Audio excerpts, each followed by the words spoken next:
more you can cultivate that sense of wealth, that sense of abundance in you, the more you can feel that sense of joy, the more easy it's going to be for you to do financially. Because you're not going to be in this scarce, fearful mode. Now, that's not enough by itself. You can have this great sense of abundance and do the wrong mechanics and be a disaster. True or false?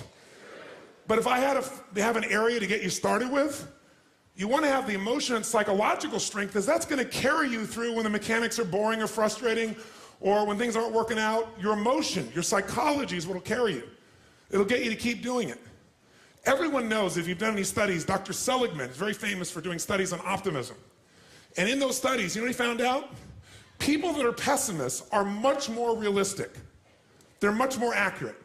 If you give them a test and you ask them to look at something and give you a size measurement of it, or to evaluate their own success or failure at a task, and every study Seligman's done, he did it in the University, I think Pennsylvania if I remember correctly originally, what he found was that optimists always see themselves as doing better than they really did. They basically BS themselves. What happens to pessimists, they're 10 times more accurate. But here's what he found out. What he found out is because the people who are accurate never push themselves because they know it's never going to work anyway. Whereas the optimist sees it better than it is, so they keep doing it. Because they have the illusion they did well, I'll do even better next time. And because of that optimism, they did it more often, and so optimists succeed at a 4 to 5-fold, depending upon the task, result ultimately beyond anything that a pessimist will do, and they're not as accurate. All that's a big way of saying is, if you can develop a psychology of resilience in yourself, you don't have to be optimistic or fake, you can be real. The realness is, whatever shows up, you are larger than anything that can happen to you. You are larger than any financial challenge you could ever face. Initially, we'll say, well, look at their houses, look at their homes, and they don't really have electricity, they don't have this, but they don't feel poor. It's your identity. The way you define the wealth determines whether you're wealthy or not. So are there enough things for you, knowing that 2/3 of the planet lives on $2 a day, that you could get yourself to really feel grateful, yes or no? Yes. How much of your life do you get benefits from today that you never had to create? Think about it. Like I said, the roads you ride on, the library, the books you didn't have to write, right? The internet that you can access in seconds and get answers to just about anything. The people in your life that you didn't have to raise, but are there for you. Think about all the different aspects of your life. If you want to be wealthy, all you have to do is associate. So before we do the financial part, because financial independence is different than wealth. Wealth is that state of mind. Financial independence is being in that position where you don't ever have to work again. That if you work, you do it because you really want to. Now, I'll give you a clue. If you get financially independent and you don't work, you'll be miserable. I can't tell you how many friends I have that sold their company, made $50 million. One man made almost $1 billion and was really excited for a while. But after a while, it was like bored. His vehicle of his business gave him a sense of contribution, and he was always growing, figuring out how to solve problems, and he had all the people he was connected to in the business, all the employees and friends and associates. So I want to tell you, I'm not just saying this as some little positive thinking technique. I'm telling you, this is the secret, the real secret, to shift it inside of you and to add the real value. Most people are trying to pursue something in the future that they already have. I want you to think of what it is you think you want that will make you wealthy or financially free.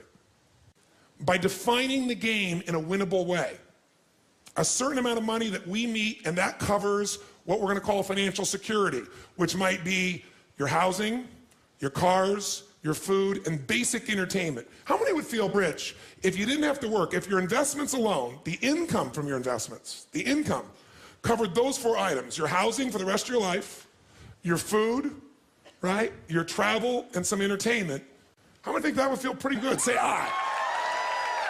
And by the way, that number is way smaller than what most of you think of when you think about being financially independent, which is everything covered without working. So why not get the first one down pat?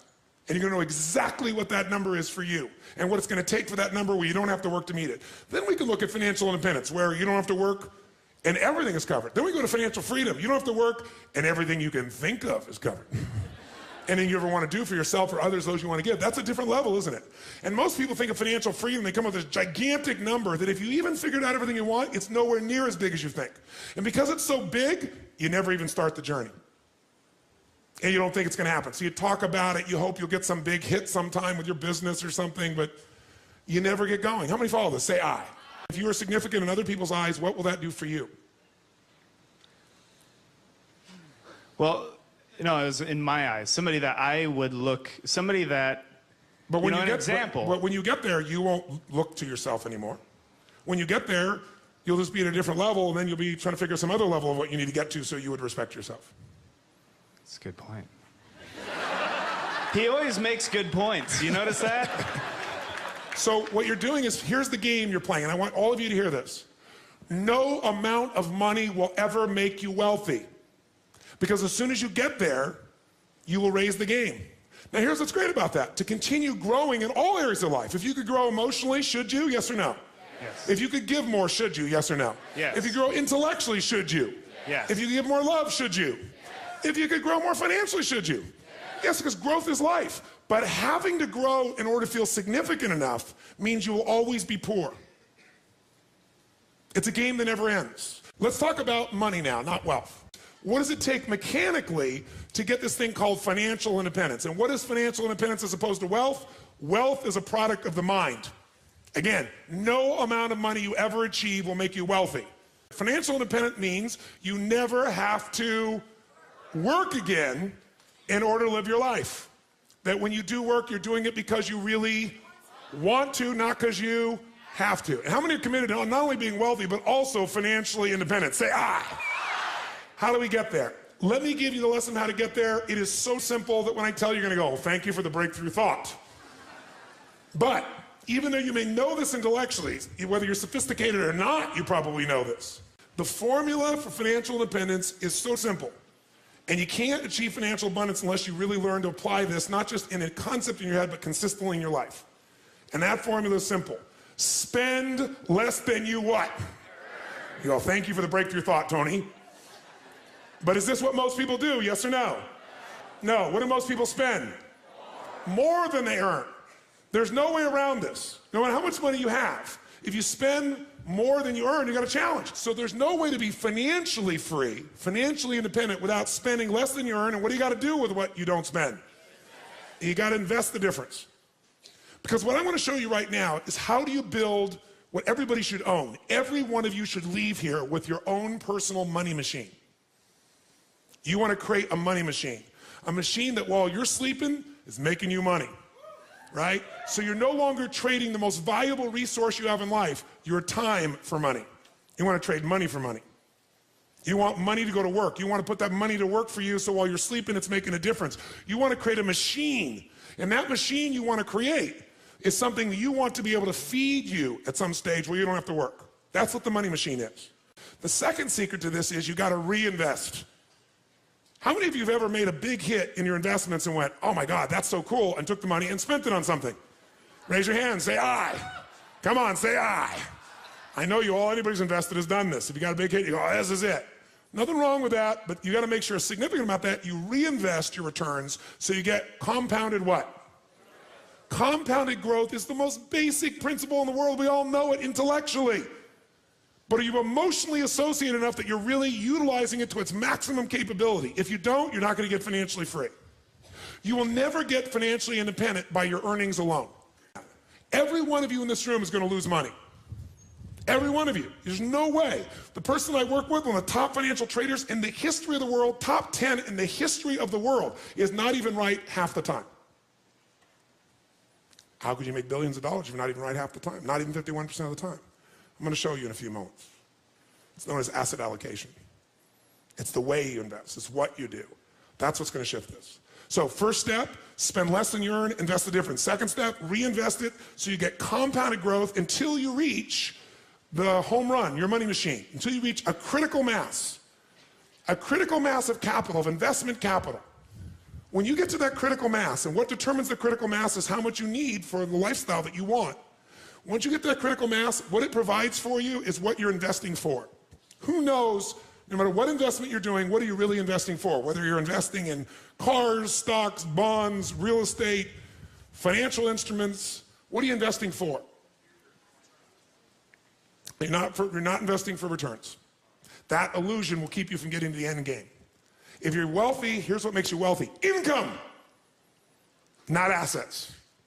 Assets you can buy, and assets change in value all the time. You need income. This is the only reason to invest. You invest for one reason, so you have an income for life without working. And to do that, you got to build a critical mass of capital, that the interest on it alone will give you that income, and you can have the life you want without working. And the only way to do that is do those first two steps. Spend less than you earn, invest it, reinvest it till you hit that critical mass. Now, how to do that is actually a lot simpler than you think. We make things more complex than it really is. You got to think of this as your target. In order to achieve what you want, where you have a money machine, here's what you must do. You must pick out a minimum financial goal for yourself. Even to achieve your minimum financial goal, you got to pick out a specific amount of money that you're going to invest every month, every year, no matter what. A specific percentage of your income. If you don't do that, forget the rest of this course. It's a waste of your time. Because you'll go make a bunch of money, but you won't be practicing the fundamentals, and eventually you'll make a mistake and you'll lose it. Let me tell you another secret to life. If you do the right thing at the wrong time, you get pain. If you plant in the winter, I don't care how hard you work. I don't care if you work day and night and you work to the bone and you plant your seeds in the middle of the winter. What's going to happen when fall comes? Are you going to be rewarded, yes or no? No. So if you don't understand that the seasons are changing, you're in trouble. What is asset allocation? It means out of the money you have to invest, we're going to create 3 buckets. Really simple way of thinking of this from now on. The first bucket is the security bucket. When you think about investing, think of 2 types of investments. There are fixed income investments, and most of you are clear what this means. What does it mean when it's a fixed income investment? Who knows? What does that mean? You got a guaranteed rate of return, assuming they deliver. And anyone cannot deliver, including the US government. They haven't not delivered, but they could. Is there risk in any investment, yes or no? So just ratios of risk. And as we know, no risk, no reward. So if you don't invest, you're going to lose if you invest at times. But if you don't invest, you've already lost and you can never win, never have a money machine, never be financially free. The second type of investment that you can make, and it helps you understand what you're going to do, is something that's going to be growth driven. And growth investments are investments where you probably have a much greater potential for growth, which means you get a greater return if you're successful. But if you're not successful, do you have a guaranteed rate of return, yes or no? No, so in a growth investment, you have the potential of greater return, but also greater loss. The security bucket is where you want to put investments that are secure by their nature. Because they're secure, is this going to give you a huge compounded return per year, yes or no? But can it give you a huge compounded return even if the number is small if you do it long enough, yes or no? So what we want to do is your first investments have to be in your security bucket, and everybody wants to do the opposite. Okay. The question then becomes what percentage you put in your security bucket, what goes in there? Well, here's some things that go in there. If you don't have at least 2 to 6 months worth of cash that covers your overhead, you're in deep trouble. The first step to getting financially secure, not financially independent, is to make sure you got enough cash so if something happens, you can go for 6 months. You got the freedom. What else might you put in there? Types of investments. An IRA goes in here, right? Pretty secure. Insurance. The insurance is protecting you. That's part of security. What else could go in there? Your home. Don't think of your home as an investment. Because for most of you, you're eventually not going to sell that home and eat it. You're not going to sell your home and get income off it. Now, some of you maybe, you made a stage of life where you're accumulating the same homes, and eventually you're going to sell and buy a smaller home and take that critical mass that came from selling the big home, and it's going to take care of you for life. If you're doing that, great. But the place to think about your home in terms of leverage, put it in your security bucket.